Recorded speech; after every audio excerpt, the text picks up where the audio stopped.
Wow, what's going on?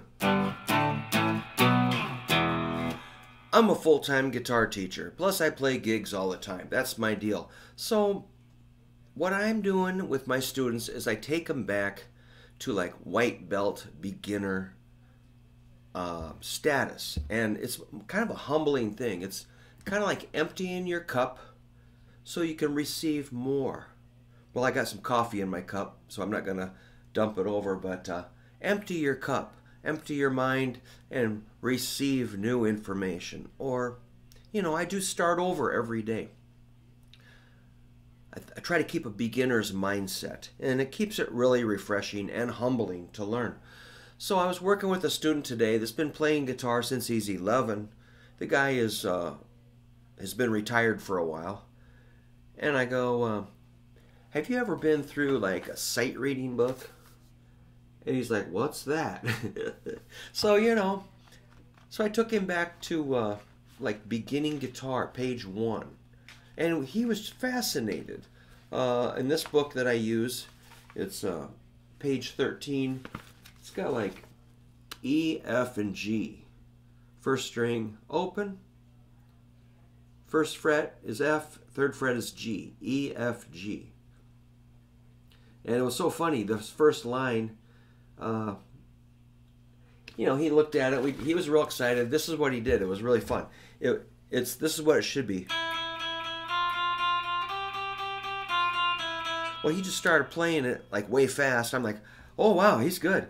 But he just kept going. He went.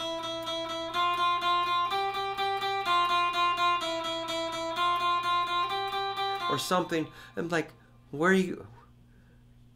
He was just filling it in with his mind. He wasn't reading the notes. I'm like, we got a kick out of that. So he's an ear player and an instinct player. But I go, we got to shift that focus to the page. It's great if you can play by instinct, but changing the way you perceive music to reading it off the page, it just kind of works your brain in a different way. So I assigned him the first like 3 pages of that stuff, and we're going to have fun. So that's something. If you see one of these books, I think they're good. I don't know if the company's in... I think the company might have gone out of business. All right, I'm going to show you another beginning fun thing that, as a guitar teacher, we assume everybody knows their A minor pentatonic scale. And you'd be amazed at how many guys can come in and go, oh yeah. And like, yeah. And I go, what are you going to do with it? And they're like, what do you mean? Like, can you make music with it? And they're like, huh? But, or they might think that's it. What I usually do is draw a big diagonal pattern out like this, just to give them something interesting like this. I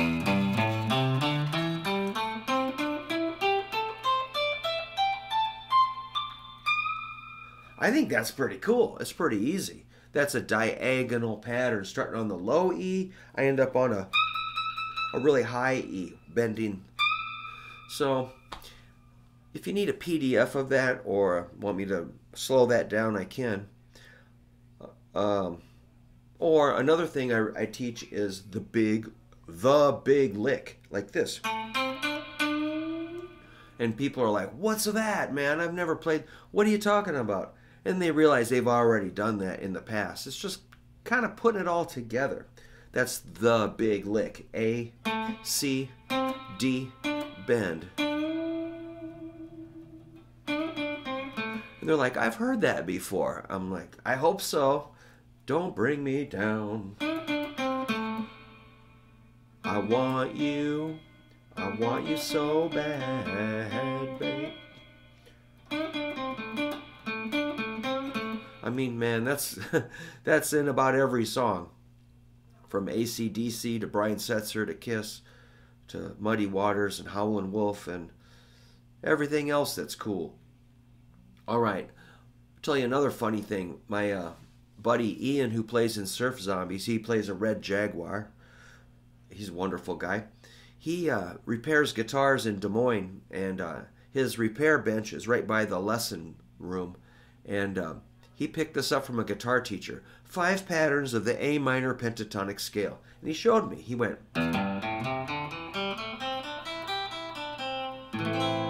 And then he went, and, oops. Then he did, and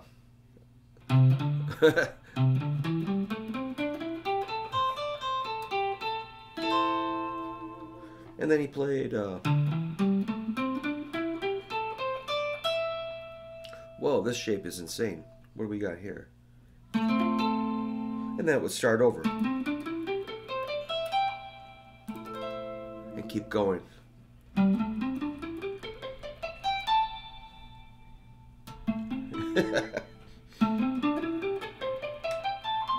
I'm like, dang, man, I want to take guitar lessons. That's cool. And so I figured it out. But these are things maybe guitar teachers assume students already knew. I can email you a copy of that if you want, a PDF. If you email me at hooverguitar@yahoo.com, I'll send you the A minor pentatonic in 5 positions. It's a pretty important scale.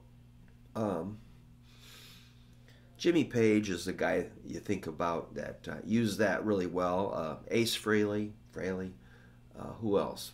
Everybody, Jimi Hendrix, Angus Young, everybody plays that scale. It's pretty important. All guitar teachers promote it. You know, we give it to the student and we're like, all right, you're good, see you next week. But what do you do with it? I try to make phrases like,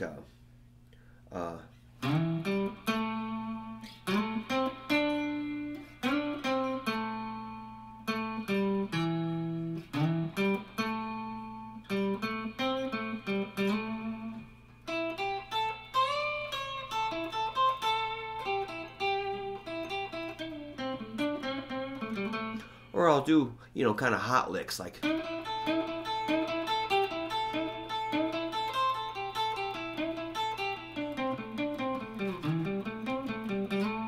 some sort of an exercise that keeps moving that, you know, it does, this is kind of boring.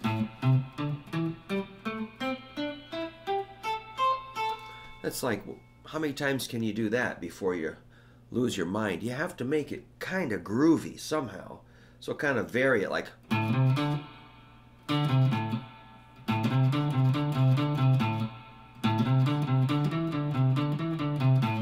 mean, that still sounds kind of scaly, but it's a little more interesting. Somehow you have to challenge yourself, step it up, and try to make it a little more artsy than just executing the scale.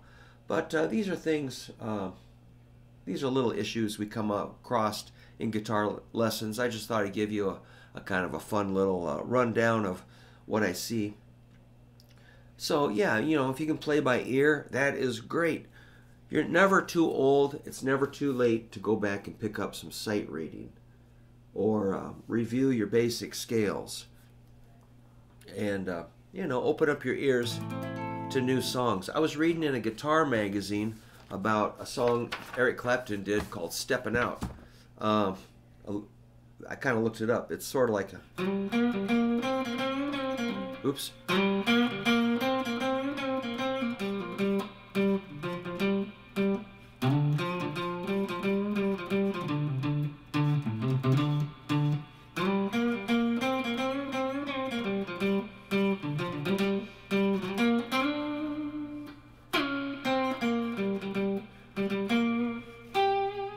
So I've been working on that first page. That's something we could work on. Steppin' Out. Eric Clapton off of the Blues Breaker album. That'd be way cool. I might send that out to a few people. But yeah, I played through the whole thing last night. It's pretty great.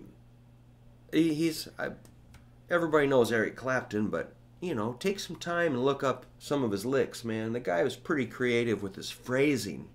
That's really what we're missing when we just play scales. All right, this is going a little too long, so I'm going to say bye, but thanks so much. Thank you. See ya.